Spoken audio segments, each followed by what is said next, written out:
All right, here's Biden's AOC's infrastructure take plan on Biden's is a infrastructure big plan. plan. It is full of big ideas, but a lot of the most interesting stories are in the granular details. But again, this is just his opening gambit. This is what he's asking for. What happens to it now is going to be in the hands of the Congress. Joining us now is one of the most influential members of that body, New York Congresswoman Alexandria Ocasio-Cortez. Congresswoman, it's great to see you. Thank you so much for making time to be here tonight. Of course. Thank you for having me. So, as I know, you saw the president's speech today, and we've all been reading about and learning about what the president is asking for in this American jobs plan. What do you think of it? You know, I think that the vision that President Biden and the administration has laid out, you're right, has surprised a lot of us in a positive way. And in the detail and the thought that's here, the scope of it is really encouraging, except I think the how, that 2.2 trillion, 2.25 over 8 years, I have serious concerns that it's not enough to realize the very inspiring vision that Biden has advanced. And so I believe that those of us here, especially as progressives within the Democratic Party, we know that there is so much more opportunity here. And in order for us to realize this inspiring vision, we need to go way higher. And that's what's going to help us actually deliver on this really promising and inspiring vision that the president has laid out today.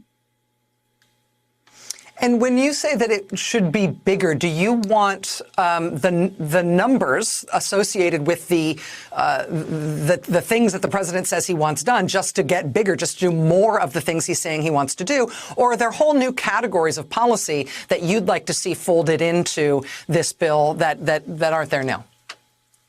I think there are a couple areas there. One is that, first of all, you know, this is 2.25 trillion over 8 years. For context, because these huge numbers are hard to understand, for context, we passed an almost $2 trillion COVID relief package that's supposed to last us 1 year with some provisions lasting up to 2 years. So the $1,400 stimulus checks, that big package that we felt in our lives, were deployed on a shorter timeline. So I think that if we need to really have some shorter timelines, some urgency, greater urgency in this package. And I think that some of these investments need to be greater. So for example, let's take public housing. This plan, this Build Back Better plan, it advocates for a total national investment of $40 billion in public housing nationwide. Sounds great, right? Except when yeah. So there's a lot of parts about this package that is minuscule, and that is one of them. You consider the fact that the New York City public housing system needs $40 billion alone just to get up to code. During the wintertime, people run out of heat. They don't have hot water. They don't have electricity sometimes. There are holes in people's walls. The New York City Public Housing Authority needs $40 billion alone just so that its residents can live in. Dude, what are you guys doing in the chat? Like, chill the fuck out. You're being so fucking weird.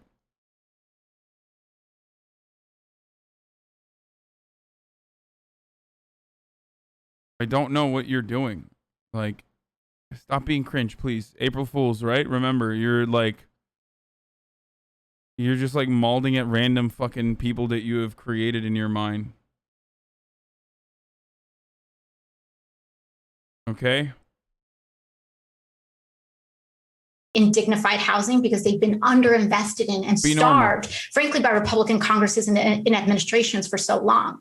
So for us to actually invest in national public housing infrastructure, we need to do way more in order for us to deliver on this promise in terms of a price tag there. Now, in terms of scope, I think, again, I really do have to commend some of these investments that are in here. And some of these details, like exclusionary zoning, are things that progressives have been talking about for a long time. So there is a lot of credit there. But on climate, we can also go more, we can go deeper, and we can have a more integrated approach in how we push on this issue. Again, I do commend the administration in its scope, but in order for us to meet that vision, I have real concerns that 2.2 trillion isn't actually going to get us there. So we're going to have to make deeper investments to actually renew public housing, to repeal the Faircloth Amendment, to increase our housing stock in the United States. And this, at the end of the day, is one of the greatest sources of income inequality in the country. Is there even any climate change policy in this? Yes, of course there's climate change policy. We already talked about it. Yes, there is obviously a fuckload of money in climate change as well. In the entire plan. It's not as focused at climate change, but there's training programs for renewable energy initiatives. I wouldn't call that climate change policy. Okay, guys. There always can be more, but if you say that there is no fucking climate change policy in here, well, then you're wrong. EV recharge stations all around the fucking country. I think that it should focus more on actually building renewable energy initiatives and adding more into R&D. It does currently add some funds into R&D, but there needs to be more. Certainly. $300 billion of the plan is going into manufacturing, support for domestic production of technologies and critical goods. Around $50 billion will go towards semiconductor manufacturing and research. Spending $180 billion on new research and development with an emphasis on clean energy, fewer emissions, and climate change research. That total includes $100 billion for worker training and an increase of worker protection systems.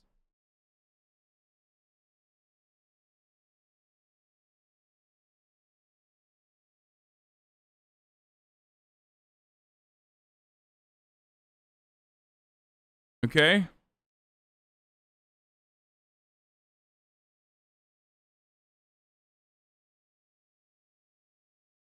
Electric cars are more expensive environmentally than gas cars. Okay, dude. I'm not saying that the fucking EV recharge stations are the end-all be-all of climate change policy. That's precisely why I'm talking more about the retraining programs for renewable energy, okay? Like, it's not a lot of money, though.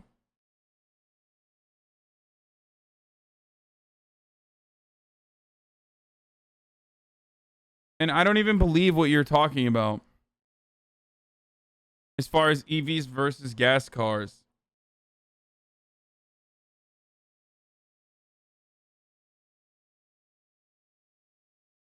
Okay, let's keep going. It's rooted in housing and real estate. In terms of how this is going to move, obviously this is the Biden administration's second big legislative lift. And I think we have to think of them as a living, breathing organism that learns lessons along the way. Clearly, I think a lot of what was going on with the COVID relief bills, they were thinking about things they wish they had done better or handled differently under the Obama administration. Now I think they're going to be approaching this infrastructure bill, learning the lessons. Where does the power that go into battery cars come from? Mostly oil currently. No, I understand. It's but you're doing that thing where it's a separate problem. You're doing that thing where you address a solution by pointing to a separate problem. That they just learned for what happened with COVID relief. And it was, I think, a surprise to many in the Beltway when Joe Biden said for COVID relief he wanted $1.9 trillion. Everybody assumed that would get whittled way down and some much smaller package would ultimately pass. It didn't. It did get cut down a little bit, but not that much. It was basically a $1.9 trillion plan. Sounds to me, from what I hear you saying tonight, that on this one, what may happen is that President Biden may say, listen, today in Pittsburgh, I want $2.25 trillion over 8 years. But when it lands in the House, you and your colleagues may say $2.25 trillion is a starting point, but this needs to be a bigger bill. This needs to get larger before the Senate even gets a look at it. Is it fair to expect that that may be the way this goes?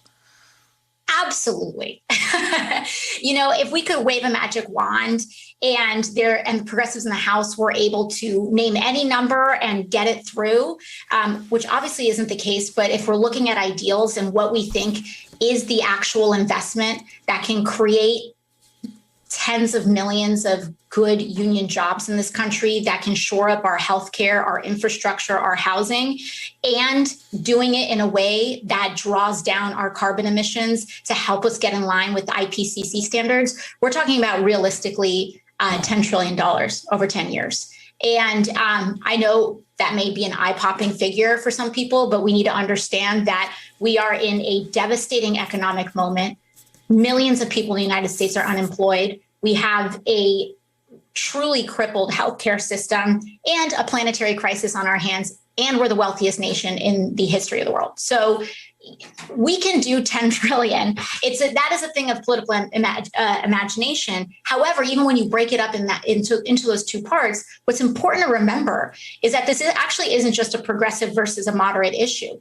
You have some of the most conservative members of the Democratic caucus, like Joe Manchin, that have even signaled support for a $4 trillion infrastructure plan, which is double in the numbers. And so I think that there's some key dynamics that have changed here, which explain some of this.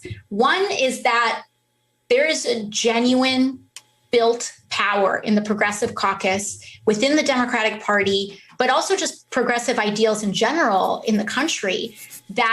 Guys, I'm number one railway boy, okay? Stop saying like, oh, it triggers me that they're fucking subsidizing cars. They're subsidizing cars. They're subsidizing cars. Like, electric vehicles are still ultimately better than fucking vehicles that rely on fossil fuels, okay? I understand that they, when you're building the electric vehicles and when you're generating energy for electric vehicles, you're still using fossil fuels, but it makes the transition into renewable energy easier, okay? They're still more environmentally fucking friendly than just regular combustion, gas combustion, fossil fuel guzzling engines, okay? That's one. Two, I'm a fucking huge train person, okay? I love trains. I wish they were building a more robust nationwide railroads that are fast as fuck, and we were experimenting with like a high-speed rail. I wish that was happening. It's not. I want that. When's the last time you used trains? Motherfucker, when's the last time I've done anything? That's a terrible fucking question. Last time I used trains was between San Diego and Los Angeles, because I don't leave my house. And that was the last time I left my house and went somewhere. Okay? And it's kind of dog shit, but it's still a lot of fun. I loved it. I absolutely loved it. I do. I love trains. Okay? I'm a big fan. You like trains? Name every train.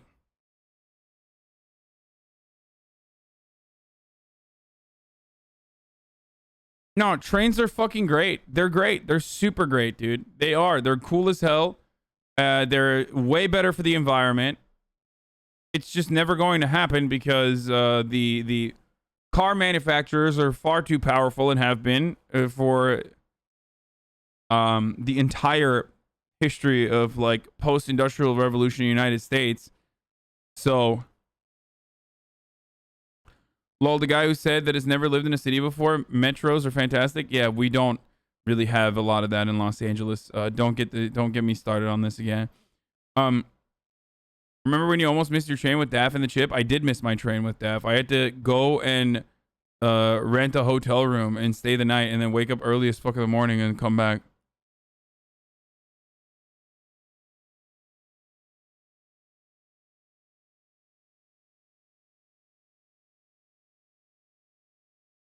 Anyway.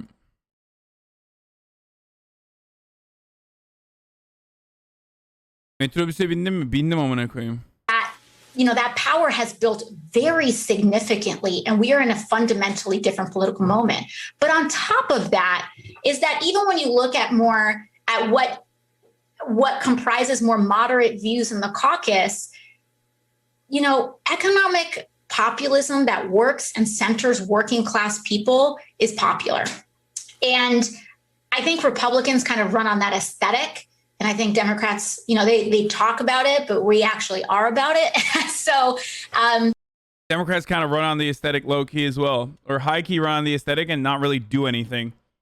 So let's be fucking real on that front. Democrats low key, high key, run on the aesthetic, don't actually fucking follow through on it. Okay. Just saying. But I think that the country shift, people really, I think, are starting to understand that these issues are no longer fringe progressive demands, but they are consensus builders. And so we need that direct investment. We need to build our housing stock. We need to stop making it just an investment for corporate, for corporations to gobble up our housing stock, and an actual. Wow, a rare critique of AOC from Hasan. Shut up, bitch. I criticize AOC all the time. Thing that we use and live in and enjoy, and don't have to fear that our kids won't be able to afford a home, a place to live and make a family. And so those kinds of investments, that's what this is about, not to mention rural broadband, not to mention roads, bridges, mass transit, and a national, truly national system of EV vehicles and a full electric, federally electric fleet. New York Democratic Congresswoman Alexandria Ocasio-Cortez, it is a real pleasure to have you here. Thank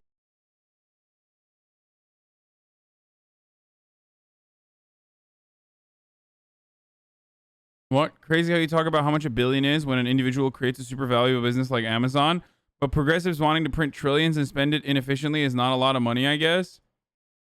Yes, the government, the American government, should be able to spend $1 trillion in infrastructure, because if the American government wasn't spending $1 trillion in infrastructure, then these incredibly valuable businesses like Amazon that have been created by a singular individual, as though Jeff Bezos literally fucking cloned himself and is working inside of distribution facilities on his own. His clones are actually working there, and it's not actually relying on that infrastructure to fucking exist, would exist. Okay? Amazon would not exist without the American government supplying a robust infrastructure and safety nets for its workers, and literally fucking roads that you can transport on top of like actual U.S. Postal Service that Amazon inevitably relies on by way of using like UPS and its own delivery systems when in areas that they don't want to go to because it's simply too inefficient. So shut the